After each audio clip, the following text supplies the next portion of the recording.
can tell you right now, in my household, my 10 and 12-year-old are bouncing, especially if they are not studying. So this is their jam. Daddy, can I play a song? Which one? Kala Kala. That's the one. KO, welcome, man. How are you, bro? I'm good, man. Lovely, lovely stuff. Thank you for having me on your show. Pleasure. Man, it's always great connecting with you. I mean, I just asked you a random question. Please ask it again.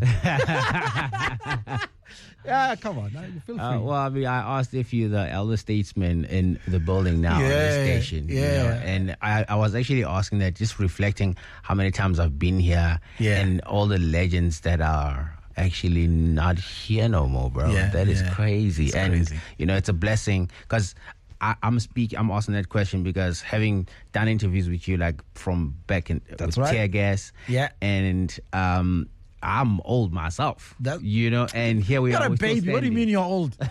And we're still standing. He's 6 years younger than me. Baby. You know, so yeah, I mean, it's just beautiful to see people still standing. And what you said, I don't know if I need to name drop. No. Okay, cool. Yeah. We'll leave it at that.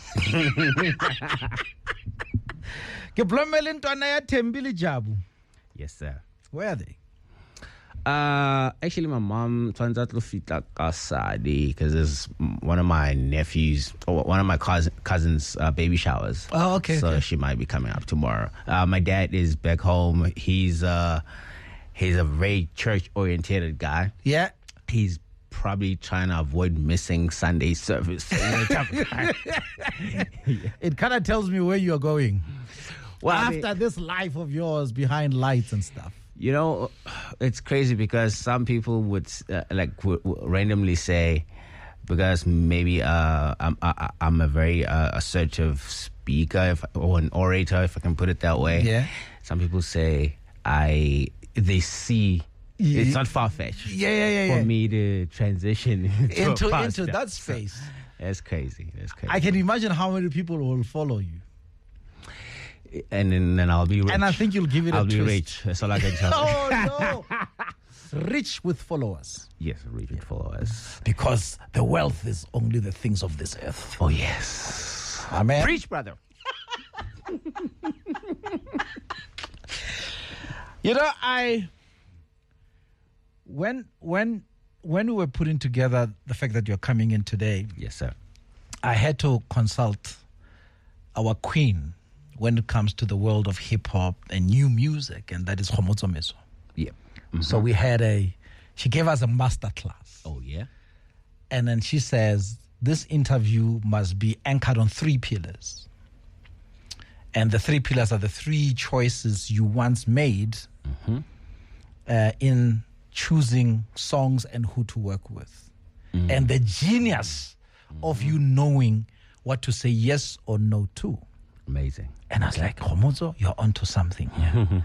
Says, the first question you must ask him is, Kara, surpassing 1 million on YouTube. Number one, clearly, you were shocked by it. Yes, sir. Pleasantly so. Yes, sir. But did it fuel you or did it confirm a hunch in you about doing things with others? Most definitely it did. I mean, the thing about it is this.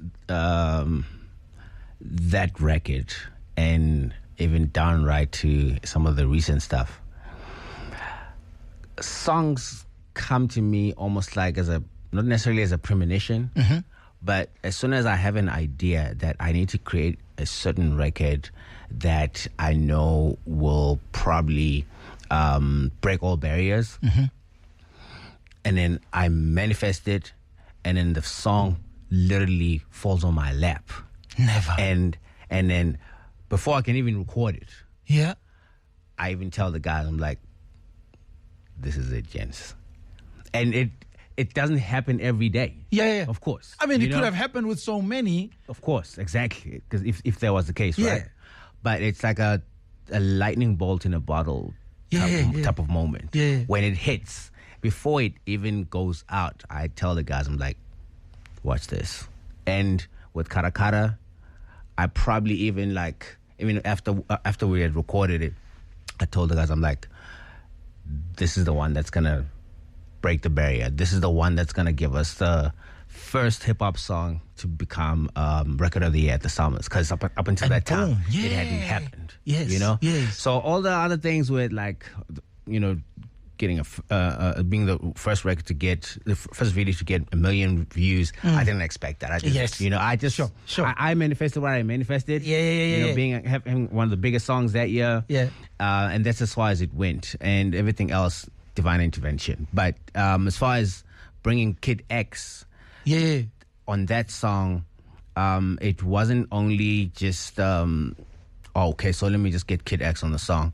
What came with that was, so at Cash Time, I was obviously about to be the first one to release a project, and then Kid X was going to be the same. So I'm like, this is a perfect launching pad for both of us. I see right? that. Yeah. So he comes in, obviously he kills it. And the reason why I rapped with that nasal tone on that song, because everyone that knows me from like Tear Gas and stuff like that, this was the first time I sounded like that. And I wasn't sure. Like the guys, it was Kid X's idea, right? Okay. Who said, because that's almost like a style that they had coined. Yes. So, and I go in there with my OG self, and I'm doing it the Tear Gas way. So they gotta feel me. You know, it's more performative. They're like, nah, just make it nasal. No, OG. I'm like, nasal? No one's gonna play this stuff. Like, I grew up on Mendoza and all these other things. Energy, you know? Yes. They're like, nah, make it nasal.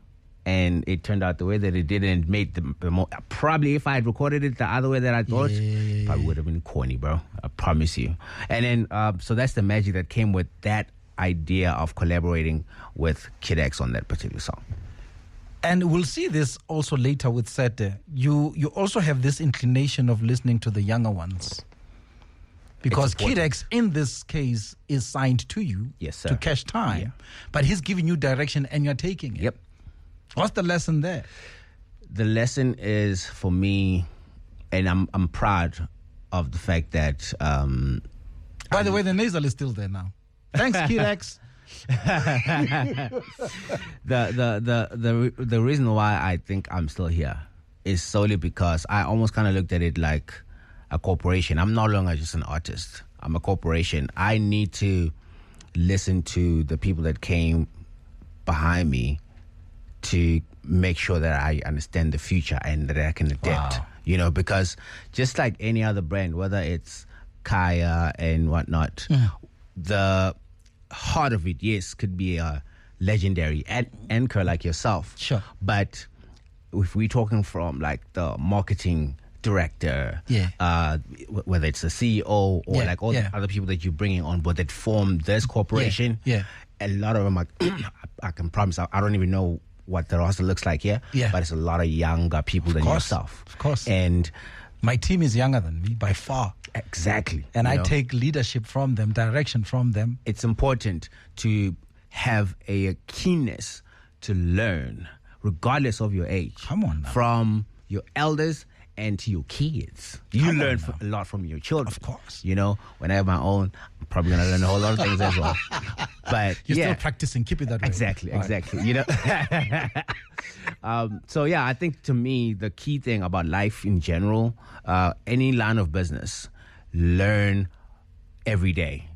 Do not be too arrogant to think you know everything. Learn every day. And even it could be the security guard telling you, how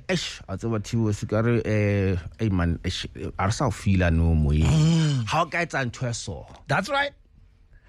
He's a security guard, and you're like, wait, when I was but you should not be condescending in your view, because there could be a trick, or the miracle actually could be sent to you through the weirdest messenger, and you need to take heed all the time. It's not who, it is the message, right? Yes, sir. Wow. This man is ready to open up a church. I can tell you now. I'm hanging out with KO, if you're wondering. He's got a one-man show. It's happening tomorrow. Where? It's happening at Constitution Hill tomorrow. My very, very, very first one-man concert. I'm anxious and nervous. Yeah, I know. Because a lot of times we take comfort in the fact that, okay, cool, I know, can I put kingi, like there are supporting acts, so there's gonna be people there, and then this time around it's just KO. Oh, okay. So no one is being announced, okay, as a supporting act or not. So it's a true test for me as an artist, and also just not even testing myself, but I think it's also just a way of, because we see it all the time abroad. Yes. Where an artist anchors and leads the show. If you come there, you're coming to see and enjoy and experience that individual. Yeah. So I'm hoping from here on we'll see more of these things, whether it's Young Stunner doing his own, one-man concert type of thing. So I'm trying to almost kind of champion that that type of thing.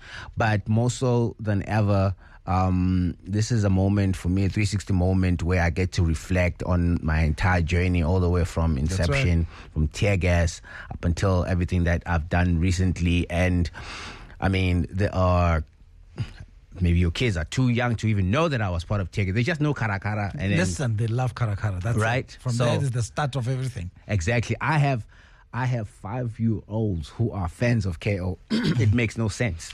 You know what I'm saying? And at the same time, it does. Yes. Because how I approach the sonics of my music, I wanted to appeal across the board. And you do well. And seeing that coming to fruition, so I want to tell that story to connect the dots, to say, oh yeah, Kara Kara, that was me. Super Duper, Sete, Kovah, Another Chance, all these things. So I just want people to come and experience that whole journey with myself, and it's happening tomorrow night at Constitution Hill, Johannesburg. Get your tickets. Where are they? Tickets? They are available at Web Tickets right now. You can also call in for VIP tickets. Okay, I mean, I shouldn't put the number on air because they're going to get bombarded. But actually, they must get bombarded. You're right. We have a show to do tomorrow. Absolutely. Let them get bombarded. Okay, so to book your tables and also to book your VIP tickets, you can simply call 072-513-4342. 072-513-4342. So, yeah, that's how it looks. We'll repeat those numbers a bit later on. Right now, I struggle with hip-hop, and it has nothing to do with sound or anything. It has to do with me listening to the lyrics. I'm bad at listening to lyrics. And I get it, because even as much as I've enjoyed literature or English at school, I struggled with poetry part of things. Yeah. Because for me, it's like I get lost in the rhyming, and then I lose the information or the message that you're trying to send. And it's just an ear thing. I see. I think I'm dyslexic when it comes to poetry. Sell me Kovah. Kovah, the song. Yeah. Well, that particular record is one that is, I think I was at a point where, I'm actually at that point and beyond it now, where I felt like I didn't have to wait for the next person to tell me how great I am as an individual and my impact and everything that I've done, me standing on the hill. Because you've been there, you've walked it, you sweated it, and you even had the pain, the downfalls and the highs. Come on now, come on, preach. And I feel like, and without sounding blasphemous, one of the people that I look up to is Jay-Z, and he, they have. You just said the magic name right there. Love that man. He's one of my idols, not only just from the music side of things, but just also in his entrepreneurial side. He's done some amazing things. Amazing. I'm a huge fan of his brain. Yes, sir. Yeah.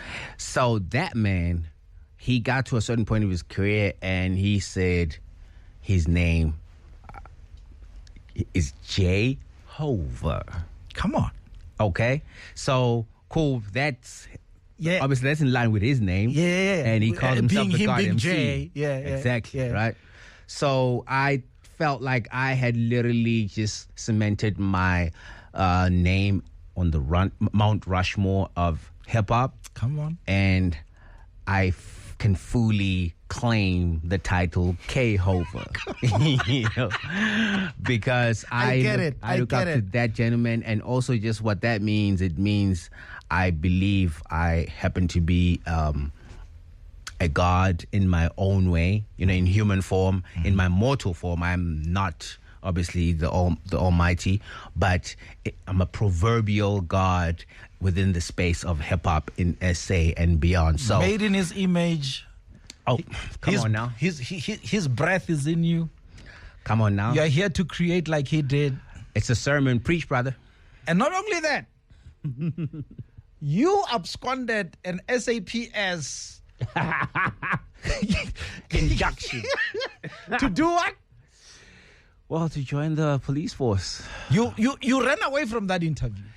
Yes, sir. And then you followed music. Yes, sir. That's absolutely. how Tear Gas came about. Yes, sir. You are a yes, living sir. testimony sometimes that defying parents to follow your calling can later give you the name Kovah. Kids, go to school, listen to your parents, don't do drugs, go to church. The Blind Spot on the bestie in the city. Uncle T, my daughter has been unhappy with her nose for the longest time.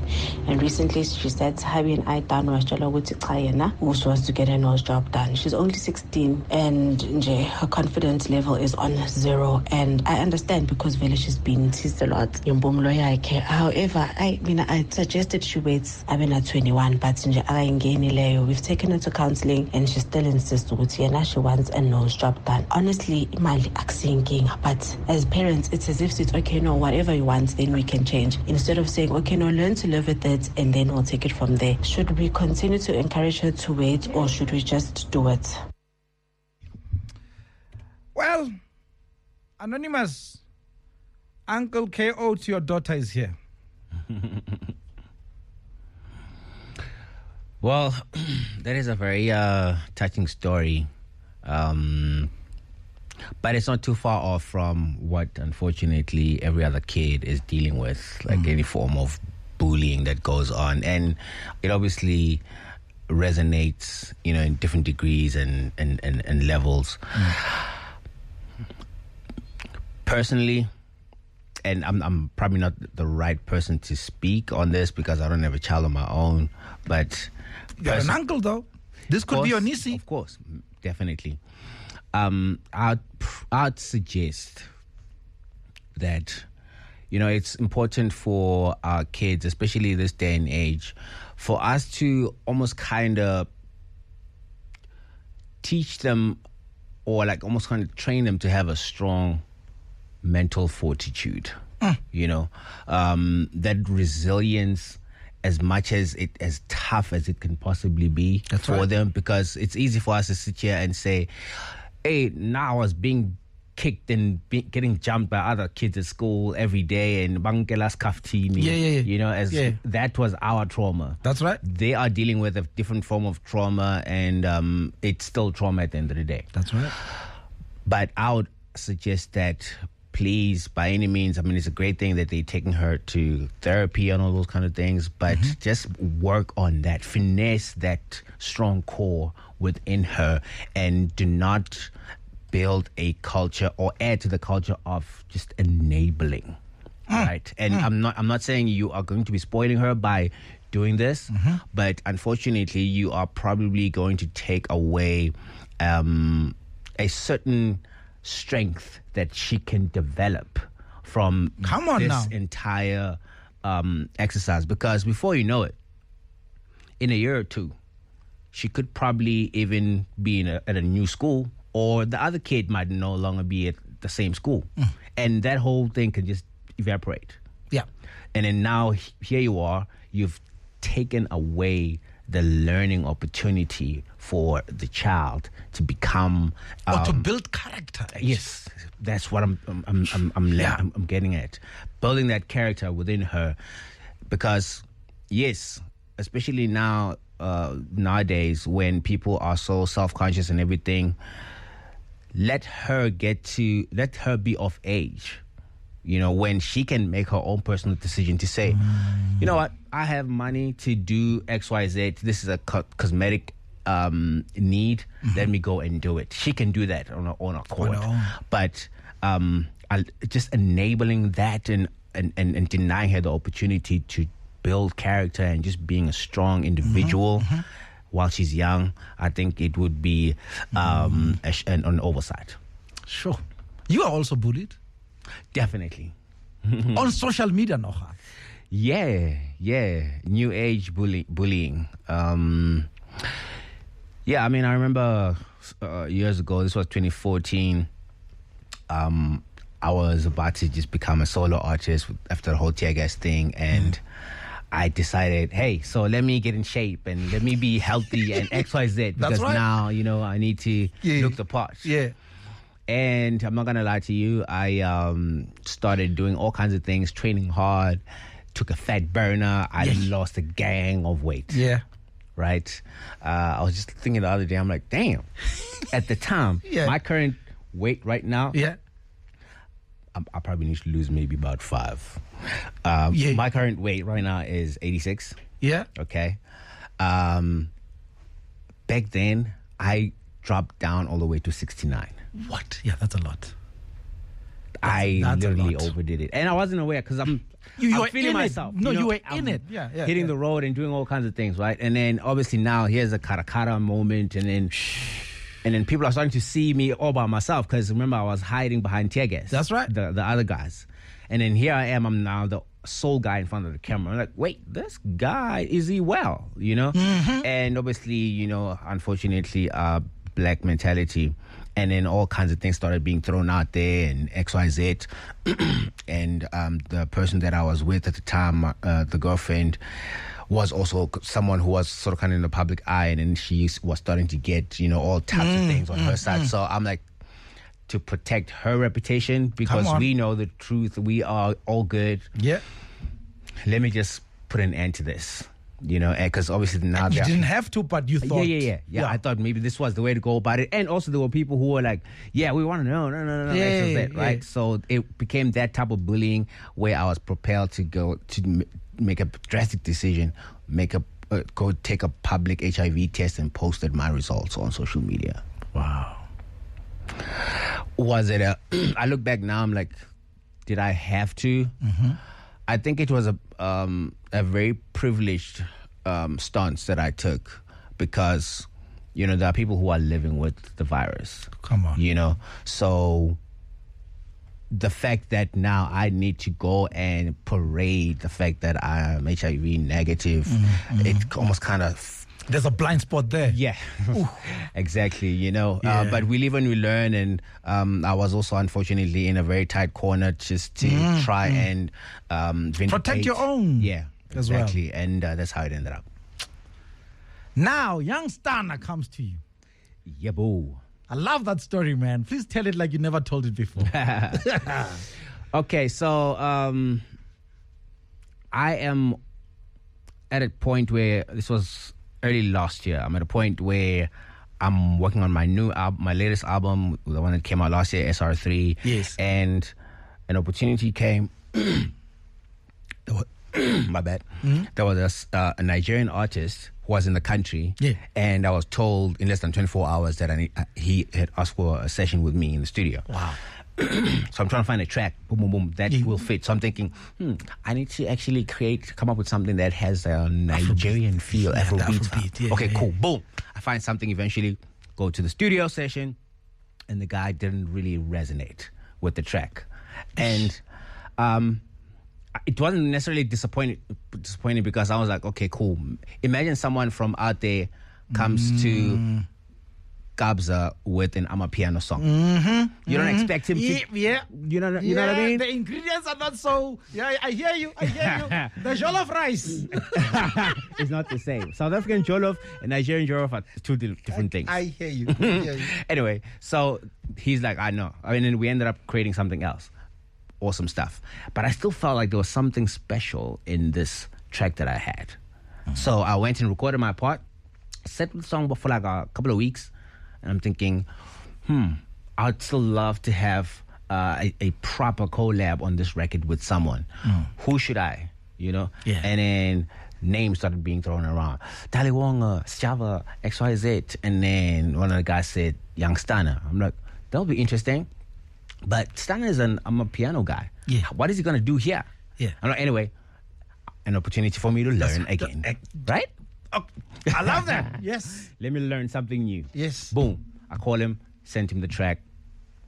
I was merely just asking because I didn't know, like, even just like the depth and the versatility that it has. Yes. I was like, okay, cool. Let me have Stana on the chorus, and then I'll call Java to come and do a second verse. Yeah. Okay, cool. Nice. Send it to him. The man sends the verse and he sends the chorus. I'm like, I am not changing anything because he just nailed it, you know? And I'm like, okay, cool.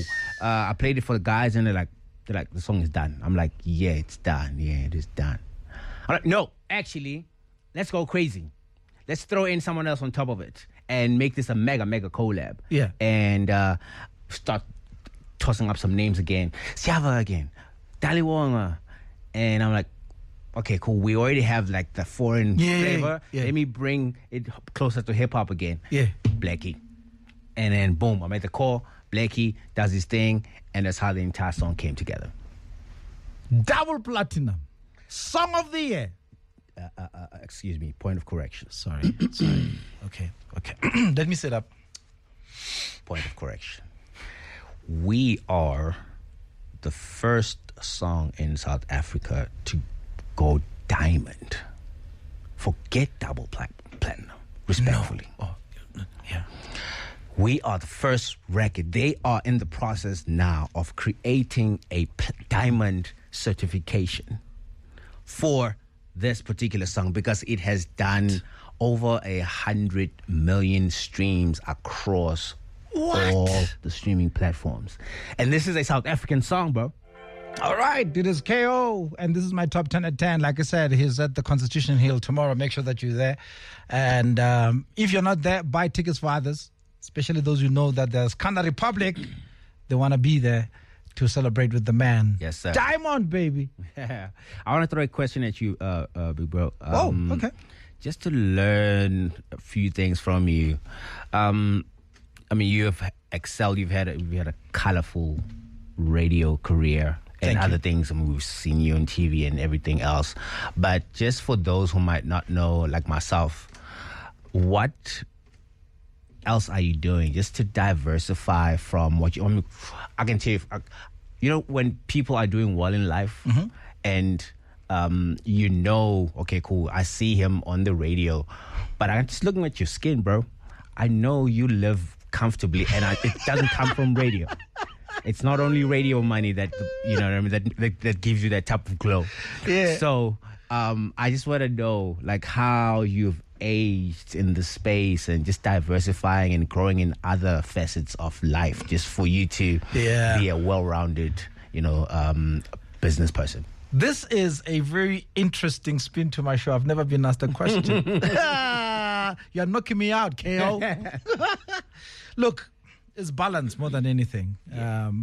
My solid foundation, my wife, no doubt. Amazing. Family. This skin glows like this because one of the things that we do without fail, my wife and I, that is, you must get those 30 to 45 minutes in the gym every day. Yes, sir. All right? Facts. That's it. Lots of water. Yep. Simple. Mm-hmm. 2, your passion. The things that you are interested in, things that really, you know, give you a smile and they don't feel like work are also very important for you to identify and see how you can put them together, package them in such a way they become something, a source of income. Of course. Tomorrow, like you, I have a show, Soul Kaplata. It's an event where we play soul music strictly on vinyl. Right? I love music. I love collecting music. So see, I've put those two things together in one place. Lovely. And we have friends coming over at Kailami Shisanyama tomorrow to come and see us play this music. They too become transported to a nostalgic time, having a good time, singing along and so on while having drink and food. Yes, sir. Right? See, now, Does it feel like work after that? No. Of course not. You being on stage tomorrow, does it feel like work? No. No. Because this is, it's so God-given. It's so natural to you. Yeah. And should you find that, and I think the biggest challenge with most of us, especially in South Africa still, we saw with what happened at Orlando Stadium yesterday, queues and queues of people who still trying to break out and try at least be at the breadline. Yeah. Right? Okay. So most of us are still struggling with survival economics. Yes. So when are you going to start knowing what you want? Yeah. You know what I mean? So one thing I wish for all of us is to always know, or to find that quickly and soon enough. So as you know, even if the poverty line is against me, but I've got this gift, man. Yep. Because that will break you free out of those places and situations, right? Yep. I mean, you and I were lucky enough to have parents who could afford or push us to at least make it to technical. Yep. For that first qualification. Yes, sir. We are blessed not to use them because the passion took over, right? And that for me is at the crux, is at the core of what I wish for each and every single one. Yes, sir. Right? Yes, because sir. then from there, like they say, if the center can't hold, things fall apart. Come on now. And that's your center, right? Come on now. Because who is KO? Yep. Right? Emanates from just that. Yep. Cash Time stands today because of KO understanding who he is. And he even fought his own parents for it. Yep. You know what I mean? I don't know if that answers your... Yeah, definitely. I mean, I think, it's important for us to sort of kind of share what made us. And because it's not the money. It's not the materialistic things. No. And, even to some degree, yes, we can credit our parents all we want for how we turn out. Okay. But trust and believe, when you deviate and you end up in drugs and doing all kinds of things, what do you say? Are those your parents? Of course not. It's you. So when you go out of your way to choose the right path, yes, your parents. Well done. But guess what? It's you that made that choice.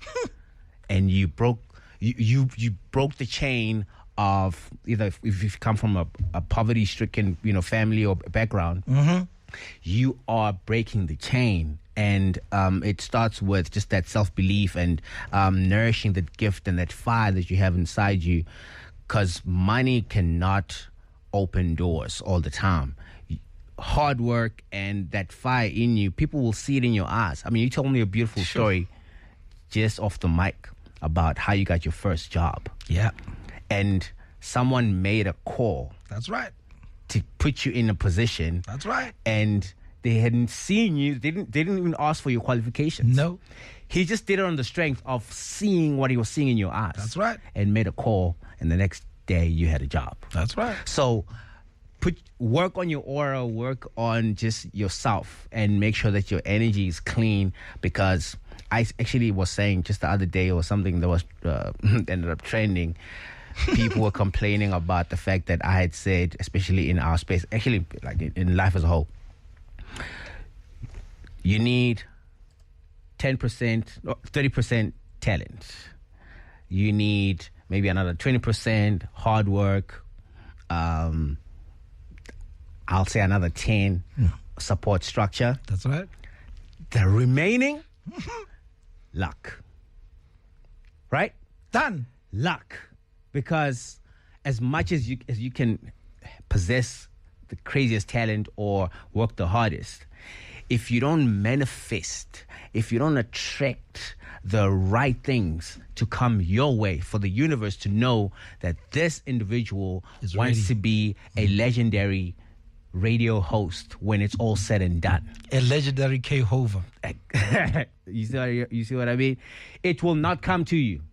So you need to work on your aura, work on your energy, and pray hard. And all these things will come your way. That's just how the universe works. I was supposed to play your song Rockabye, but there's no way I would have stopped you from dropping those pearls. Appreciate Too powerful and too important to ignore. I'll play Rockabye in the next hour. Quickly tell us about the song. For the first time you are naked, you are alone. This is Rockabye. Aren't you scared?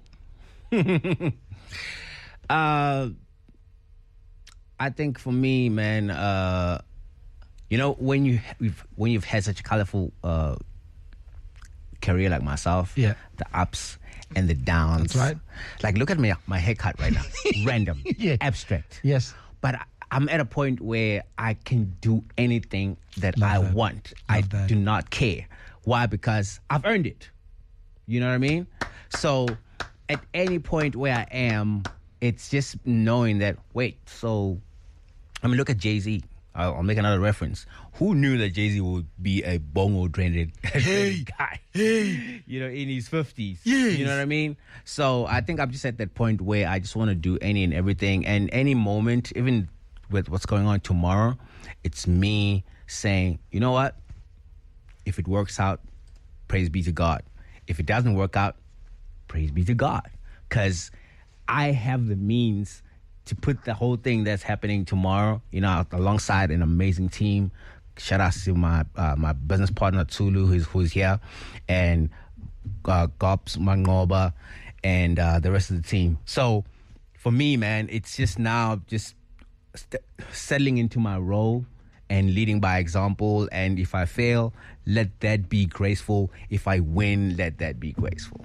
God bless you, man. Keep shining. Appreciate you, King. Say hi. A rich man's world.